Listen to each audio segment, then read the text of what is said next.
Hi everyone, it's Charlie. You've probably seen the news. Robert Pattinson is apparently going to be our next Batman in Matt Reeves' The Batman trilogy, or however many movies he winds up doing. So there's a whole bunch of stuff going on about this. I know you want to know what the movie is supposed to be about and why they're going with Robert Pattinson, why Ben Affleck isn't going to be the Batman of Matt Reeves' movies. So we'll break it down, no worries. Naturally, as you'd expect, reactions are all over the place. Anytime there's a new Batman, everybody freaks out, for better or for worse. So if you're new to the channel, be sure to subscribe to get all the Batman and DC videos. Remember, Comic-Con is happening this summer. We're going to get a whole bunch more trailers, and we'll find out what's going on with the rest of the Justice League characters, including the Flash and probably Superman as well. So big news, last night Variety was reporting that Robert Pattinson has been selected as the next Batman for Matt Reeves' trilogy. There were a lot of other news outlets that were also saying that the studio was considering Nicholas Hoult and they haven't completely settled on who it's going to be, but Variety is usually pretty solid with their scoops, so unless they come out in the next couple of days and say otherwise, I'm assuming that Robert Pattinson is going to be our next Batman. I know the first thing you're thinking is wait a minute, that Twilight vampire guy that sparkles is going to be our next Batman? What's up with that? Robert Pattinson has actually done a lot of really solid work post-Twilight, and if you really do hate those Twilight movies, I guarantee you that Robert Pattinson hates them more than you. This is a short montage of him hating the Twilight movies in a bunch of different interviews that'll make you feel a little bit better about him. Did your Twilight experience turn out to be what you expected? Oh, when I read it, it seemed like it was a book that wasn't supposed to be published. Definitely something wrong with her, and there's very obviously something wrong with me.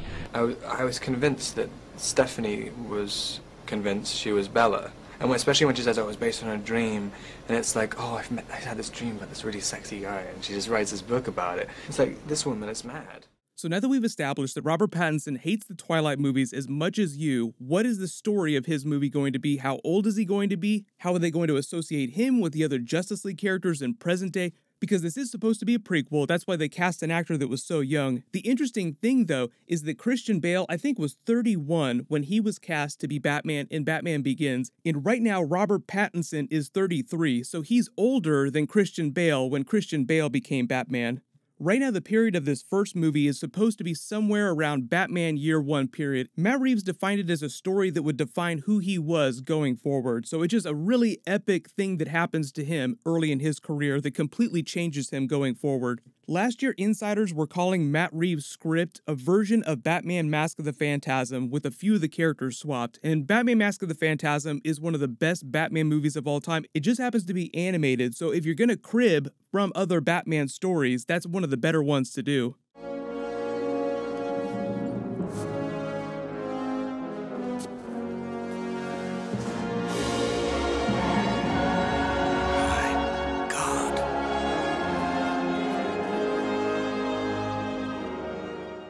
Matt Reeves said he wanted to take the franchise back to a very classic place, so it's meant to be Batman, the world's greatest detective. It's going to be a detective neo-noir thriller. The thing about modern Batman films is that with the Christian Bale films, as awesome as the Dark Knight trilogy is, Batman turned into more of a big action spectacle film with a lot of toys and a lot of big explosions all over the place. They kept getting bigger and bigger and bigger.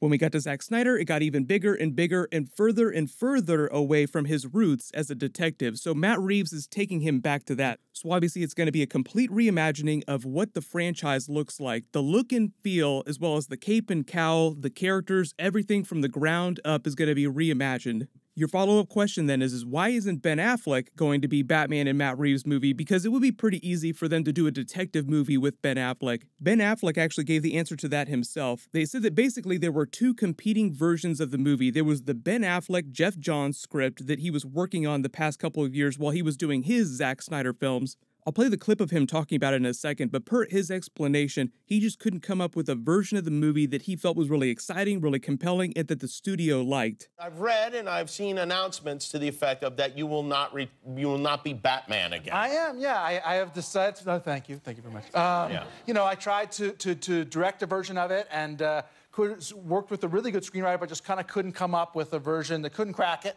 And so I thought it was like, you know, time to let someone else take a shot at it. They got some really good people. So we unofficially passed the baton to Matt Reeves. Matt Reeves' version, obviously, as I said, is world's greatest detective Batman. It's a completely different take on the character, and it's a prequel, so it's a much younger version of the character. Moving forward now, I know your next question is who's the main villain of this new Batman film? Matt Reeves actually revealed that there would be a number of Batman's rogues gallery villains in the movie, but early rumors were that the Penguin would be the main villain. They have to do a lot of world building for whatever this new version of Gotham is going to look like, so just expect a lot of Batman's core villains to pop up through the film. Next big question, what about his Selina Kyle Catwoman? She didn't show up anywhere during any of the recent DCEU films. She might actually be showing up somewhere during the Matt Reeves films because she was not cast for the Birds of Prey movie. That movie's supposed to be a girl gang of pseudo anti-hero characters. Catwoman is probably the biggest female anti-hero from the Batman comics next to Harley Quinn. I would go so far to say is that Catwoman is even less of a villain and more of a hero than Harley Quinn. Usually when huge characters like that are not cast in films that seem very appropriate for them, it's because they're bookmarked for other films. So don't be surprised if she winds up showing up somewhere in this Matt Reeves film.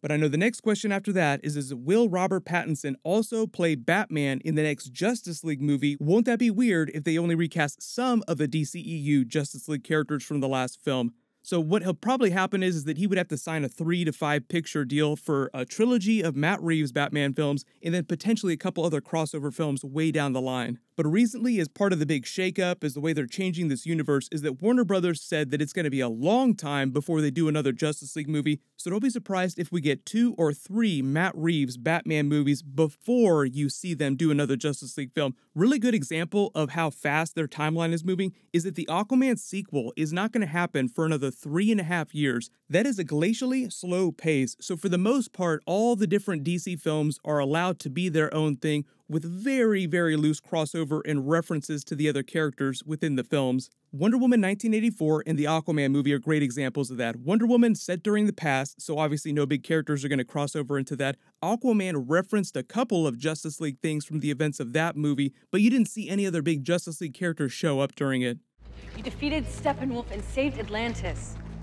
That had nothing to do with Atlantis. So that is the level of crossover that we're going for. And then you ask, what about the Flash movie? I'll talk about that in a second too, because what's happening this summer at Comic-Con is they're probably going to drop the full Wonder Woman 1984 trailer because that movie's coming out next year. And Ezra Miller really does seem like he's going to be out as the Flash. But if I win, you're off the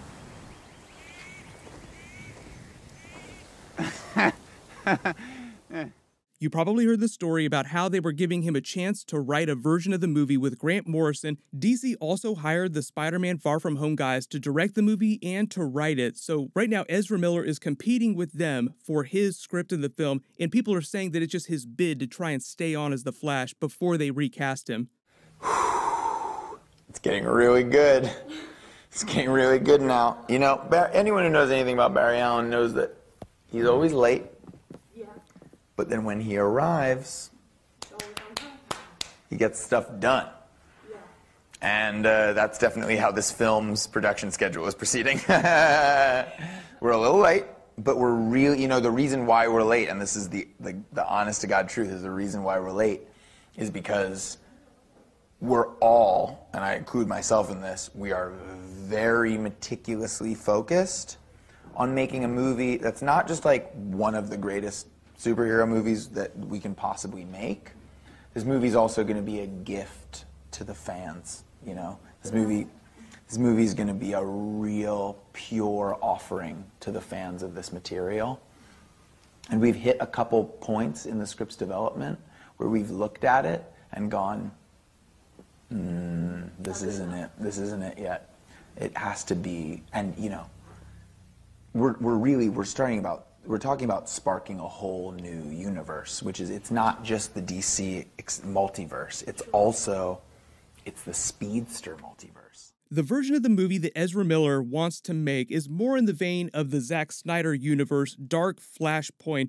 The version of the movie that the Spider-Man Homecoming people are wanting to make is a little bit more in the vein of Back to the Future. It's a little bit brighter, like Wonder Woman 1984 and Aquaman. So obviously DC is going in a much brighter direction, so I just do not expect them to pick Ezra Miller's script over the other script. But officially, they haven't commented on that recently, so we probably won't find out about that till the summer. But I do think that they're going to recast Ezra Miller because they want to start shooting the Flash movie towards the end of this year, early next year. We still don't know what's going to happen with Superman in the Man of Steel franchise. Obviously, they're going to continue to make more Superman films, but I'm not expecting to hear any kind of news about that before the end of this year. But there'll probably be some rumors going on. And Henry Cavill is obviously doing the Witcher franchise. I'll be doing episode videos for that, but I believe that's not going to premiere till December. So just expect a lot of Henry Cavill news to be happening later this year. Let me know in the comments, what are all your reactions about this? What do you think about the way they're changing the universe, about the idea of them doing a world's greatest detective Batman franchise in the vein of Mask of the Phantasm? When we get more updates, I will do more videos about that, but obviously we have Crisis on Infinite Earths happening on the TV shows. I'll do a teaser trailer video for that this weekend, so just look out for that. While you wait for everything, click here for my Game of Thrones finale trailer video, and click here for my Avengers Endgame deleted scenes videos. Thank you so much for watching. Everybody stay awesome. I'll see you guys tonight.